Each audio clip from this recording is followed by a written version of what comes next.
Hi అండి. Good morning అందరికీ. అలానే హ్యాపీ ఉగాది. ఈరోజైతే మార్నింగ్ నేను 5కి అయితే డైలీ లేచినట్టే లేచాను. బట్ వాకింగ్ యోగాలు అవేం చేయకుండా మొత్తం బయట వాకిళ్ళని అయితే శుభ్రంగా ఊడ్చేసి, ముగ్గులు చాలా తక్కువ, అస్సలు రావు, చాలా ఎప్పుడో వేస్తూ ఉంటాను. ఈరోజు ఎందుకో నాకు వేయాలి అనిపించింది.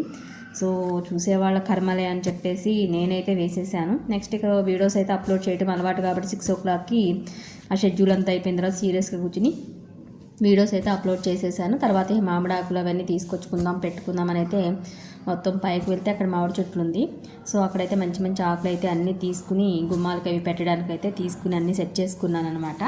మంచిగా అన్నీ గ్యాదర్ చేసుకుని ఇంకా అక్కడి నుంచి వచ్చేసిన తర్వాత ఇంకా పూజా కార్యక్రమాలన్నీ స్నానం చేసేసి అన్ని పనులు అయితే స్టార్ట్ చేసుకోవడం, ఉగాది పచ్చడి కలుపుకోవడం అందరూ చేసే పనులే కదా. ఎలాంటి పూజ అయినా ఏదైనా సరే నేనైతే నార్మల్గానే చేసుకుంటాను. ప్రతి వీడియోలో చెప్పినట్టుగానే పండగని డిఫరెంట్గా ఎక్కువ చేసేది ఉండదు అలా అని చెప్పేసి డైలీ నార్మల్గా వదిలేసేది లేదు. ఎప్పుడు రోజు కూడా రొటీన్ అనేది ఒకేలా ఉంటుంది. ఏదన్నా నార్మల్గా దేవుడికి ఏదైతే నైవేద్యం డైలీ పెడతాను అట్లనే మీతో అయితే షేర్ చేసుకుంటున్నాను ఇవన్నీ. Please watch.